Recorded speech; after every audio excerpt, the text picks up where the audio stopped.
Good afternoon everyone. So sa Unit 11, ang topic is Economic Institutions. So sa Lesson 1, it's all about reciprocity. In society, human interactions are made up of various cultural and economic exchanges or transactions. How people exchange products and services vary, and each step in the exchange process involves other small processes that further define and enhance the experience of exchange. So we already know what economic institutions is. Some of us are familiar in this word. So, economic institutions involve the production and distributions of goods and services. Mostly, ang nagkailangan ani is ang mga members sa society. So, economic exchanges, which are an important part of a functioning economy, happen for different reasons and through different ways because societies greatly differ from each other in terms of culture. Their systems of economic exchange may also vary. So, kabantay mo na every Christmas season, dili na bago sa mga Filipino ang different gift-giving activities. 'Di ba month na lang Christmas na ang maybe some of you ready na nga maghatag og mga gifts ana ang uban is excited na pud during sa Christmas season. So example is ang Kris Kringle and the usual exchange gift. Mahitabo na sila during Christmas parties. So, mauna ang economic institutions. Sa next, in this unit, we are going to tackle different forms of economic institutions and determine the factors that comprise them. To guide you in this unit, take note sa following questions. So first, what are the different forms of reciprocity? Second, what types of societies use the transfer system? Third, how does redistribution affect a society's economy? So, sa fourth, how do market transactions play a role in economics? And lastly, how do markets and states relate to each other?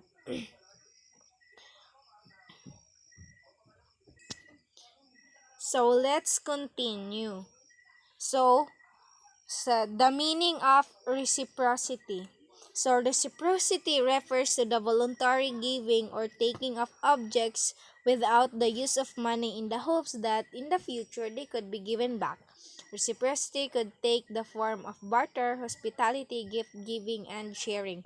So, it refers din siya sa pag-volunteer o hatag or pagkuha sa mga butang na dili involve ang kwarta.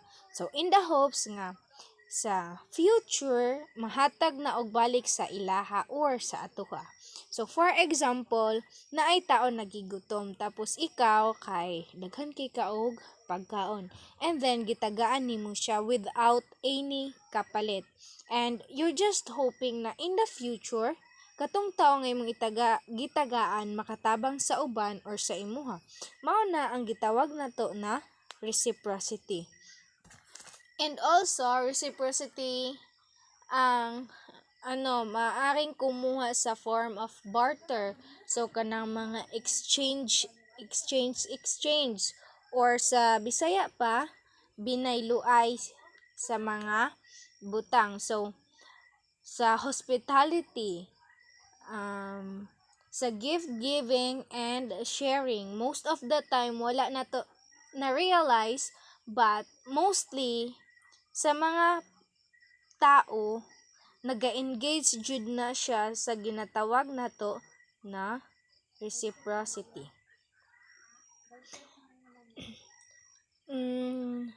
You might not mo padayon ta, the aim of engaging in reciprocity is to build and strengthen social relationships as well as acquire more means of or favors. As you may recall from earlier lessons, social relationships are needed to expand personal and cultural development at the macro and micro level, gaining more favors through reciprocity contributes to this development by allowing people to maximize their options in times of need. So, a good example of reciprocity is the Filipino culture. So, ang ginatawag na to og utang na loob. This is an act of kindness or favor that is expected to be given in return.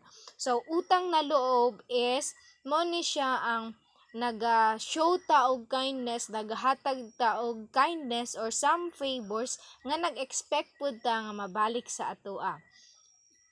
For instance, Filipinos who seek help from their acquaintances in accomplishing any specific task, such as looking for a job or securing a personal loan for the family, would see themselves indebted their friends.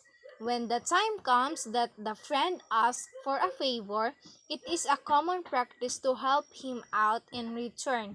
In our country, utang na loob is not mandated by any law or legal document.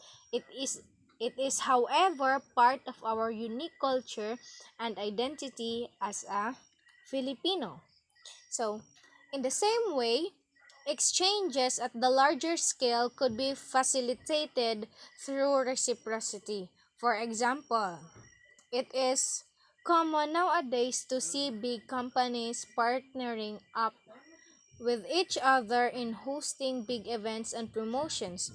These partnerships allow companies to gain favors from each other and at the same time benefit from each other among national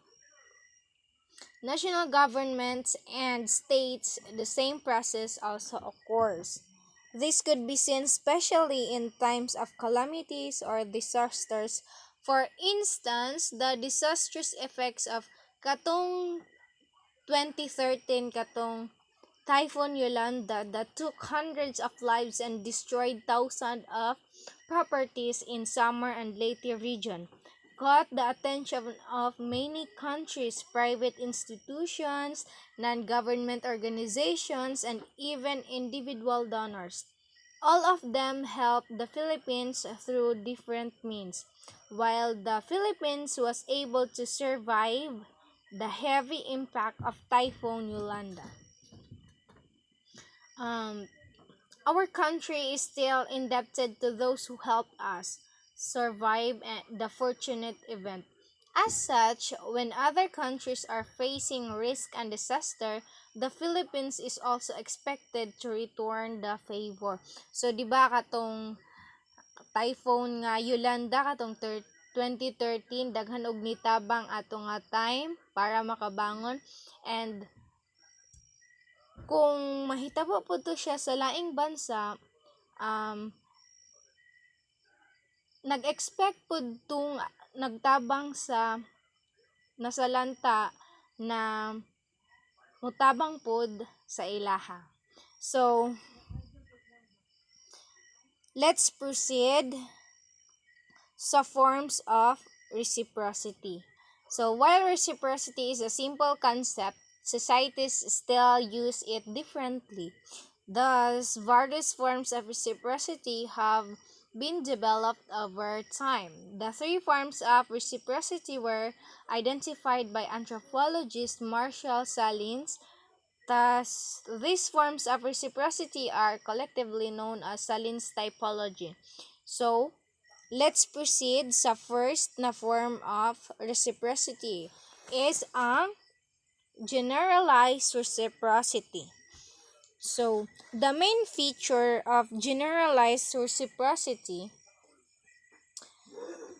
is the exchange of goods and services without a definite time frame of when the favor should be returned. In this form of reciprocity, individuals giving out the favors do not expect to receive anything back. Such activities is commonly done among small groups or societies. So, to make it clear po, ang generalized reciprocity kay mao na ang mag-exchange or barters or kung sa Bisaya pa magbinayloay sa mga goods and services nga walay exact jud na time kung kanus-a ibalik ang favor. A good example to this is your relationship with your family and closest friends. When you are given food by your parents, for instance, do they expect you to buy them food in return?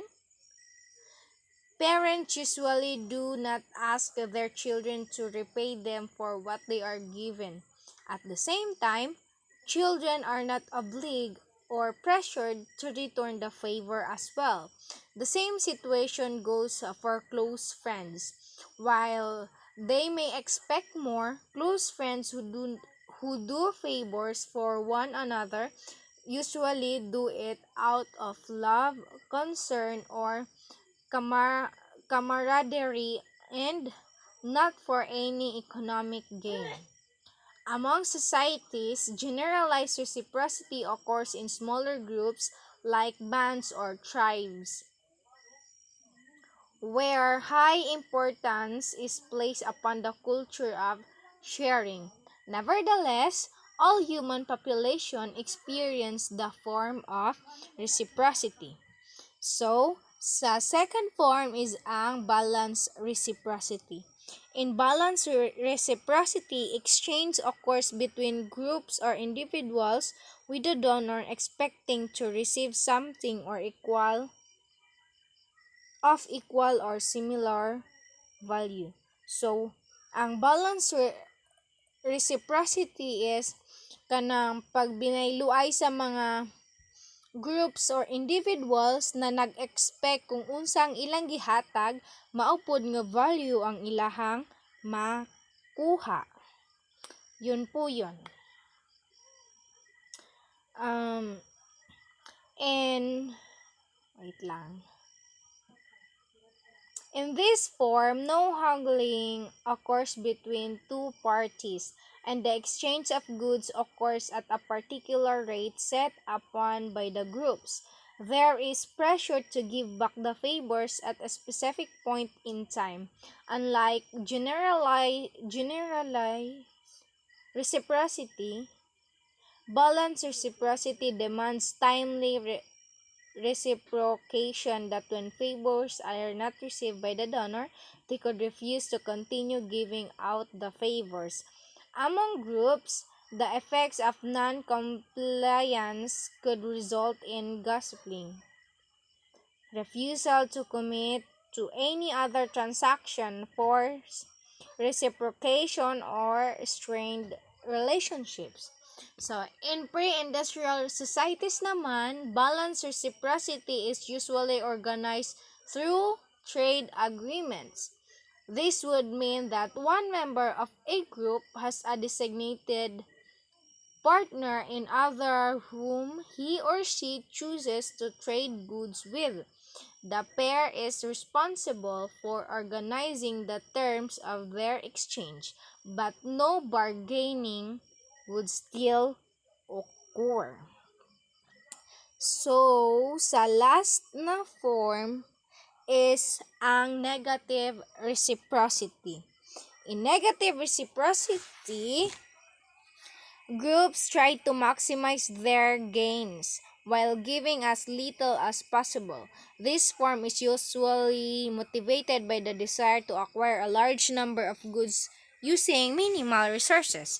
Negative reciprocity is similar to market exchange.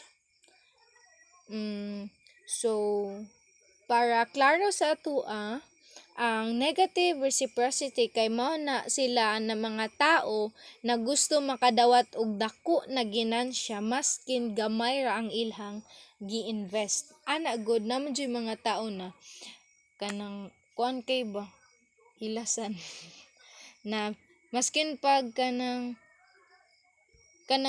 kuan gani gamay ra ang ilahang nahatag pero gusto nila nga dako ang mabalik sa ilaha.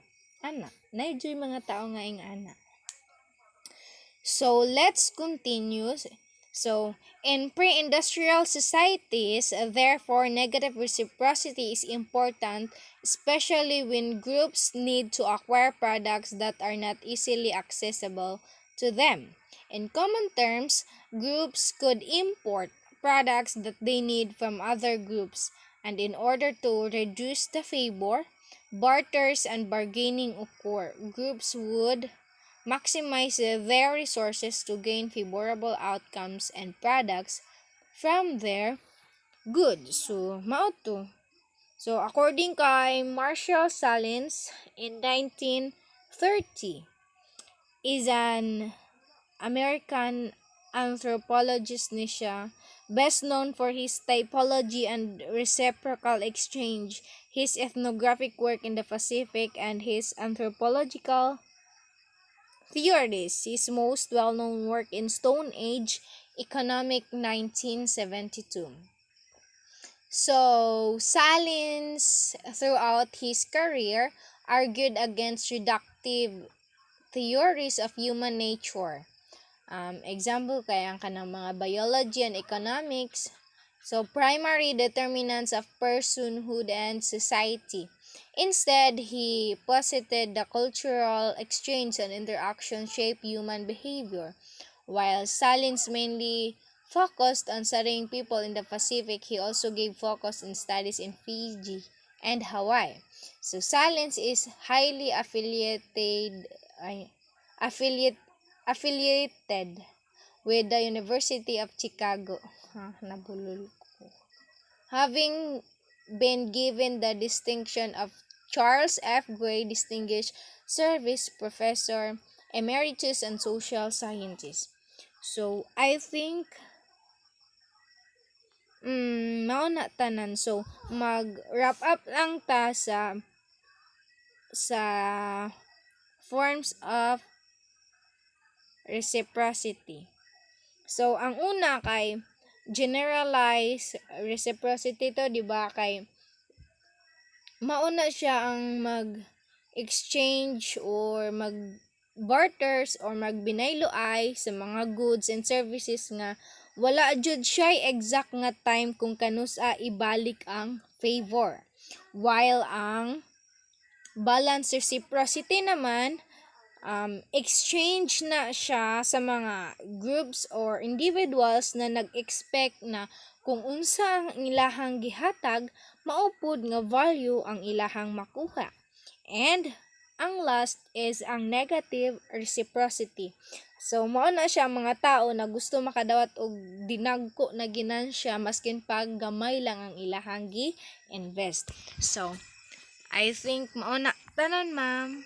And thank you guys for listening unta na amoy natun-an.